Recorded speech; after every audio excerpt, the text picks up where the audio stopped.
সরকারকে জিম্মি করলে পরিস্থিতি ভালো হবে না বলে হুঁশিয়ারি দিয়েছে হাসনাত আবদুল্লাহ। বন্ধুরা, আপনারা জানেন যে বিএনপি এখন নির্বাচন নিয়ে বেশ তড়িঘড়ি লাগিয়েছে। আর হাসনাত আবদুল্লাহ এই হুঁশিয়ারিটি কার উদ্দেশ্যে দিয়েছে বিষয়টা কিন্তু আপনারা মোটামুটি পরিষ্কার হয়েছেন। কারণ বিএনপির পক্ষ থেকে বারবার বলা হচ্ছে যে ডিসেম্বরের মধ্যে অবাধ এবং সুস্থ নির্বাচন দিয়ে দেওয়ার জন্য। পাশাপাশি সেনাপ্রধান ওয়াকরুজ্জামান তিনিও বলেছেন দ্রুত নির্বাচনের কথা। আর এই দ্রুত নির্বাচন চাচ্ছে না এনসিপি এবং জামাতে ইসলাম। তাই হাসনাত আবদুল্লাহ তিনি কিন্তু কড়া ভাষায় বলে দিলেন যে সরকারকে যদি জিম্মি করেন তাহলে পরিস্থিতি ভালো হবে না। আসলে হাসনাত আবদুল্লাহ তিনি যে হুঁশিয়ারিটি দিয়েছেন এটিকে বিএনপি আদৌ মেনে নেবে? পারবে কি বিএনপি হাসনাত আবদুল্লাহর এই হুঁশিয়ারিকে রুখে দিতে, নাকি হাসনাত আবদুল্লাহ বিএনপিকে রুখে দিল? চলুন আজকে আমরা কালবেলা পত্রিকার নিউজ থেকে বিস্তারিত জেনে আসার চেষ্টা করি। তাই নতুন হলে বসে চ্যানেলটি সাবস্ক্রাইব করবেন। বন্ধুরা, সচিবালয়ে আন্দোলনরত হুঁশিয়ারি দিয়ে জাতীয় নাগরিক পার্টি এনসিপি দক্ষিণ অঞ্চলের মুখ্য সংগঠন হাসনাত আবদুল্লাহ বলেছেন সরকারকে জিম্মি করলে পরিস্থিতি ভালো হবে না, সংস্কার কার্যক্রমে বাধা দিলে কঠোর হস্তে প্রতিরোধ করা হবে। আপনারা এই বিষয়টা কিন্তু পরিষ্কার হয়েছেন। এই যে সরকার যে নতুন সংস্কার করতে চাচ্ছে, এই সংস্কার কার্যক্রম যদি বাধা হয়, অর্থাৎ এই সরকার প্রয়োজনে 2 বছর লাগুক, 5 বছর লাগুক বা 10 বছর লাগুক, সংস্কারের আগ পর্যন্ত কেউ যদি নির্বাচনের কথা বলে বা এই সরকার যদি কোনো রকম বাধাগ্রস্ত হয় তাহলে তারা দেখে নেবে। জনগণের মুখোমুখি দাঁড়িয়ে এই সরকারকে আপনারা হুমকি ধামকি দেন, সরকারের সংস্কার কার্যক্রমকে বাধা দেবেন, তাহলে মনে রাখবেন এই জনগণ আপনাদের বিকল্প খুঁজবে। বিষয়টা আপনারা পরিষ্কার যে কার উদ্দেশ্য কথা বলছেন। মাঠে তো এখন আওয়ামী লীগ নেই, আওয়ামী লীগকে তো একদম নিষিদ্ধ করা হয়েছে। এখন আগামী দিনগুলোতে হয়তো আমরা যদি একটু চিন্তা করি তাহলে বিএনপির উদ্দেশ্যে বলা হচ্ছে যে বিএনপিরও বিকল্প খুঁজবে এই দেশের জনগণ।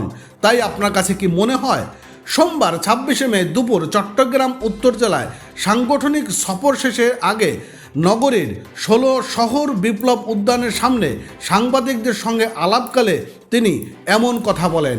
আর হাসনাত আবদুল্লাহ বলেন যে 5 আগস্টের আগ পর্যন্ত সচিবালয়ের কোনো সচিব, কোনো কর্মকর্তা, কোনো কর্মচারী কি পদত্যাগ করেছিল?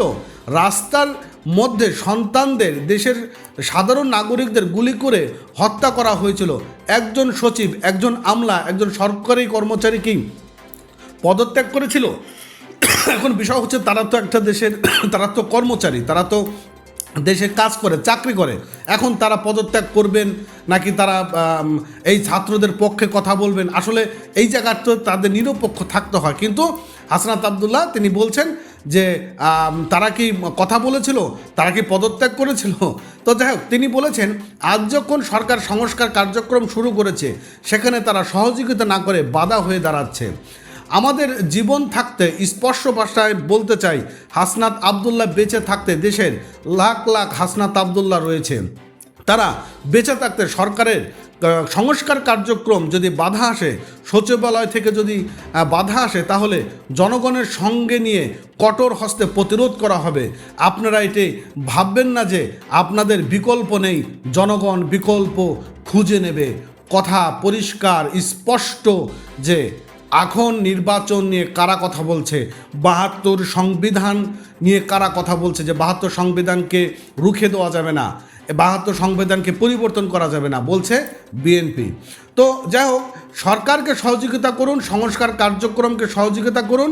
আপনাদের যদি সংস্কার কার্যক্রম নিয়ে কোনো পর্যালোচনা থাকে, কোনো মন্তব্য থাকে, তাহলে আলোচনার মাধ্যমে সেটি সমাধান করুন। কিন্তু সরকারকে জিম্মি করেন, সেটা পরিস্থিতি ভালো হবে না। আপনাদের তো অনেক হিম্মত ছিল না ফ্যাসিবাদ সরকার বিরুদ্ধে প্রশ্ন করার, বললেন হাসনাত আবদুল্লাহ। বিষয়টা স্পষ্ট যে তিনি সরাসরি বিএনপিকে উদ্দেশ্য করেই এই কথাটি তিনি বলেছেন। এবং তিনি উত্তর চট্টগ্রামের 6 উপজেলার 5টি পথসভায় অনুষ্ঠিত হয়েছে। প্রত্যেকটিতে হাসনাত আবদুল্লাহ বক্তব্য রয়েছেন।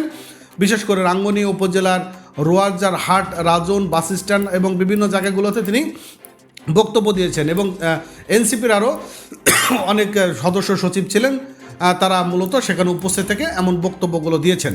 আসলে হাসনাত আবদুল্লাহর এই হুঙ্কার বা হাসনাত আবদুল্লাহ তিনি যেটি বলেছেন এটি কি বিএনপি মেনে নেবে? আসলে বিএনপিরও কি হিম্মত রয়েছে হাসনাত আবদুল্লাহর এমন কঠোর হুঁশিয়ারিতে তারা কাউন্ট করার মতো কোনো অবস্থান কি আসলেই রয়েছে?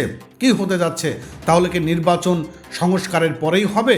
এখন নির্বাচনের দিন টাইম রেখা সেটি তাহলে কি অনির্ধারিত থেকে গেল? ভালো থাকবেন, নতুন হলে চ্যানেলটি সাবস্ক্রাইব করবেন।